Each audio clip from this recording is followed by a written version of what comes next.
Welcome back to Long Distance Work Life, where we help you lead, work, and thrive in remote and hybrid teams.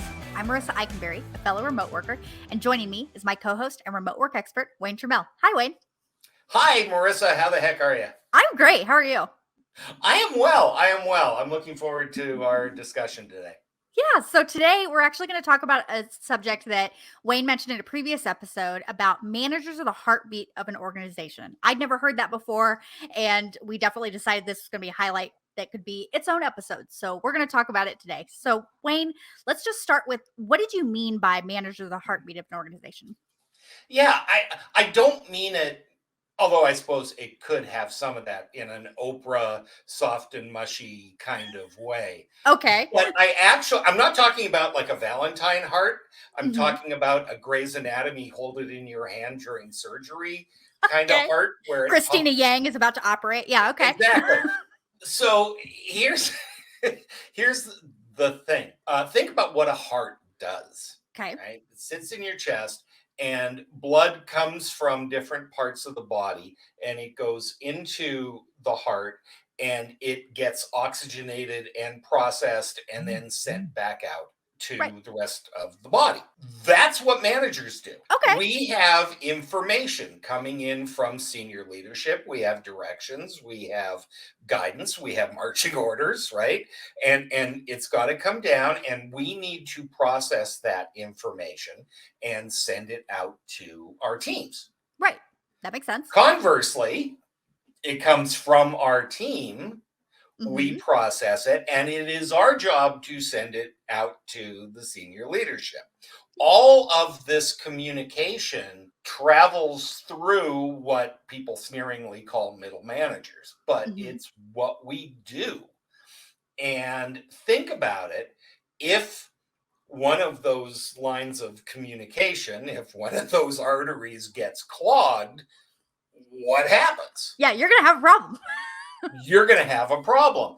And so I thought of this image. There are a few things that throughout my career I've kind of been, I like that one. And this is one of them, right? This notion of the manager as the heartbeat. And what it does, if you break that down to what we do, it means that there are responsibilities that we have, right? One of those responsibilities is to make sure that we are oxygenating and processing, right? Stuff just doesn't come from one part of the body, shoot through the heart, and out the rest of it.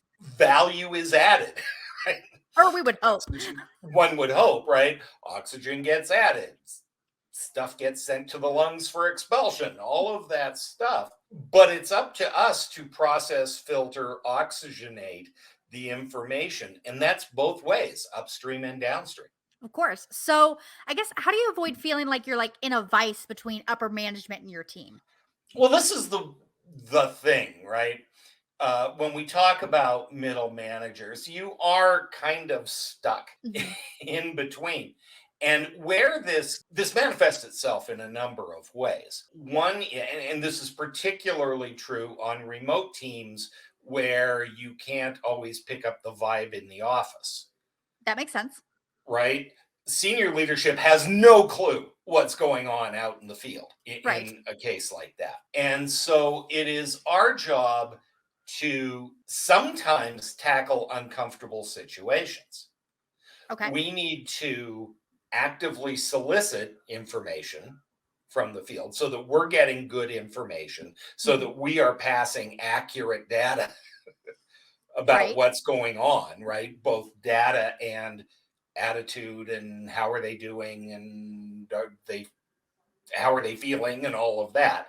We need to pass that on.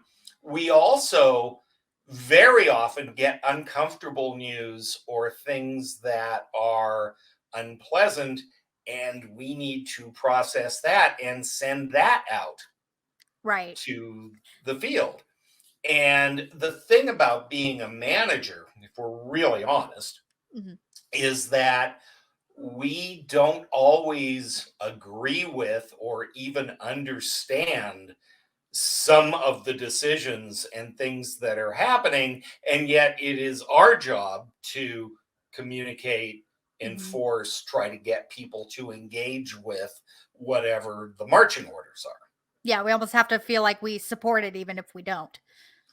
And that is the single hardest thing. I mean, in my career, more than once, I have known that bad news is coming and been told, share this, and you will be added to the list of people who will be gone. Gotcha. That's a very common situation that as a manager, you have access to information that people don't have, and you are actually not allowed to share it. Right. So it can be hard to do that and maintain trust because you become a mouthpiece for the boss, right? Right. So you're just a corporate weasel and you don't care about us. And no, I really do. And this is what I have to And do. and this is literally the job. Yeah, it's the hard part about leadership, right? The stuff that you know, and you might understand why a decision got made because you have the data of why that decision was made, but other people don't, so they just get mad. Like I've been in Well, I that mean, you situation live before, this. even in small stuff. Sure. I mean, you've been with in social groups and Yeah, and things that you my do, but sorority also, would I be a mean, big example. you work for Kevin. That too. There are times that he tells you everything, bless his heart, and there are times when he tells you what you think you need to know. Yep, And there are times when it's none of your darn business. absolutely. Uh, and that's something that leaders have to get comfortable with. In a remote or a hybrid team, of course, it's harder because you have to work harder to get the information. You have to work harder to make sure that you're getting good information. Yeah, being intentional about that communication, like we've talked about in previous episodes. Talking about like, you know, giving out the information from upper management and stuff, and maybe it's not something that you necessarily feel comfortable with, or don't disagree with, or you disagree with that decision. So like, how do you avoid just being a parrot for the company when you disagree? This is where, man, trust depends so much on authenticity. And I actually have come to appreciate something that I never thought I would appreciate. At the beginning of the Gulf War, Donald Rumsfeld was Secretary of State. And if you ever told me I would agree with anything Donald Rumsfeld ever said, I would fight you. But this happens to be true. They were asking about, what do we know? Is this going to happen? Is this not going to happen? And the way that he explained it is quite brilliant. He said, there are no knowns. There are things that we know, Right. things that we know to be true. There are things that we think we know. There are things that we don't know. And there are things we don't know that we don't know. Yeah. Right. Right. And if you explain it as these are the things that we know, these are the assumptions we're making Hmm. that may impact how this goes. We don't know what this is going to do, right? We don't know what this is going to do to our customers, Of course. right? If you are honest about what you know, what you don't know, what you think you know but can't prove, if you do that, generally speaking, people will look at you less like you are lying through your teeth. It's very tempting as a leader to put a happy face on everything. And here's we're going, and we're positive, and we're sure, and what happens is when one of those unknowns Right. or something that we didn't see coming happens, we look like liars. Right. Well, and I've always been a big proponent of this idea of like being honest about what you don't know. I don't know if it's just because I'm a lot younger. I don't know if it's just because I worked in an IT department for a while after high school. Like I don't know, literally. But this concept of, hey, Marissa, I need to ask you about XYZ. What do you know about it? I don't know. And I'll be honest about it because I think so many times leaders, we feel like we have to give an answer so that way we look competent, even though sometimes trying to make something up can get you in trouble. Well, it does. That's the problem is, not only are you wrong, which is embarrassing and, makes you lose a little bit of credibility, but if people are already a little bit on edge, it's no, you lied to us. Absolutely. So we've seen this, for example, in the return to office, where people said, no, this is it. This is how this is going to work. COVID's over. Get your butt back into the office. And then we had somebody that we've worked with in the past. They brought everybody back. And 2 weeks later, COVID ripped through the office and everybody got sent home. Right. Right. You told us it was safe. You told us that we had to come back. And now I'm coughing up lung. Right. Right. That's going to damage credibility. Yeah, it's going to damage trust a lot too. And this concept of what do you know, and being able to share that in a competent, transparent manner that doesn't destroy trust is a very big deal. And it applies to a lot more than just this.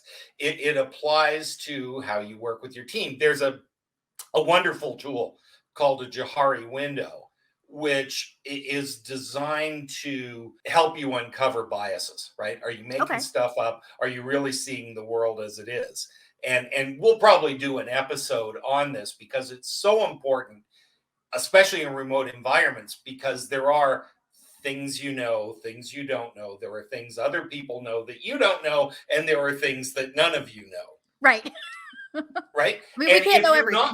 And if you're not really clear on what those are, though, you don't know how to ask the right questions, and you don't know how to assess situations, and you don't know if it's just you or if everybody feels the same way. But that notion of transparency and honesty and authenticity is really important. If we go back to the heart thing, that's the oxygenation that you're doing. Here's the data that we're being given. Here's where this number comes from. Yeah, trying to give them an idea of why the decision was made.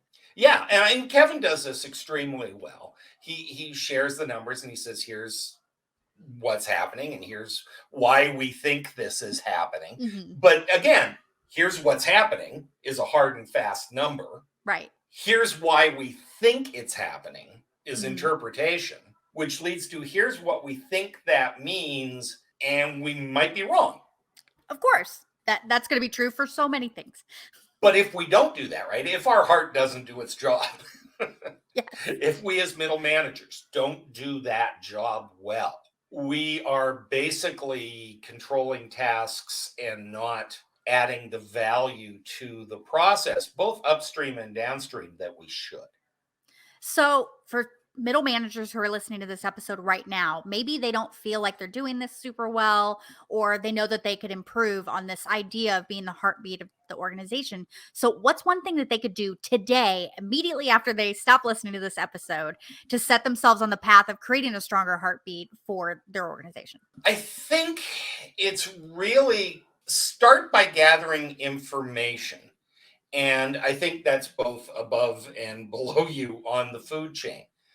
When you get marching orders, information, data from senior leadership, ask the questions that you have. Yeah. Right? Not only the questions that your people are going to have, but what do you, as somebody who has a little different view than your direct reports, what are the questions you have? And find out, is it something they know? Is it something they think they know? Is it right? Because you can't accurately process and translate that. And same thing coming back, right? When you hear things from the team, is this a fact? Is this gossip? Is this, you need to be able to process and deal with that, which means asking some questions and having some conversations. And that is going to then help you figure out how to communicate in a transparent, authentic way. Now, there's always the problem of, here's what I'm being told. I think this sucks, but I have to make you do this. Right. Right. And that's a tricky thing to do because you want to keep your job. 100%. Let's not kid ourselves, right? Yeah. This is we want to remain gainfully employed, and part of being a manager is sometimes you have to deliver crappy news to people. You want to be not throwing the leadership under the bus. Absolutely. Right? I think this is a terrible idea, but I have to lay 5 of you off. It might make you feel better. It doesn't change anything for them. But it's not changing, and it makes you look ineffective. So again, here's what I know. Here's what I know to be true. Yes, we are having a really bad year and we are losing money and hard decisions have to be made. There were options. This is the one the company decided to make, and this is where we're going. Just lay it out. Here's what we know. Here's what we don't know. Right. Right. This is where this decision came from. Do not say it's not me, because that's very tempting. I remember after some bad news at a place that I worked and we had to let a couple of people go, and I kept saying, it's not me. I don't want to do this. And they said, then what good are you? Yeah, I can see that. It's a Because fair just because question. it's not you, that doesn't change anything for them. Yeah, it makes me no less fired. Thank you. Exactly. So that's when we talk about the heartbeat. It's a cute model, and it's a good kind of mnemonic device to think about. But that's what I mean by that, and I really believe it. I think that what we call middle managers are crucial to effective organizations, and only if they add that oxygen and that boom, boom, boom, boom, boom, boom, that makes it work. Absolutely. Wayne, thank you so much for talking to us about this. I know, we talked about it in a previous episode, so I'm so glad that we finally got a chance to go into it and see, like, what does this really mean? And listeners, thank you so much for listening to the Long Distance Work Life. For show notes, transcripts, and other resources, make sure to visit longdistanceworklife.com. If you haven't yet, subscribe to the podcast so you won't miss any future episodes. And while you're there, be sure to like and review. This helps us know what you love about our show. Feel free to contact us via email or LinkedIn with the links in our show notes. Let us know you listened to this episode, or even suggest a topic for Wayne and I to tackle in a future episode. We'd love to hear from you. If you'd like to learn more about remote teams, order Wayne and Kevin Eikenberry's new book, The Long Distance Team. You can learn more about the book at longdistanceteambook.com. Thanks for joining us, and as Wayne likes to say, don't let the weasels get you down.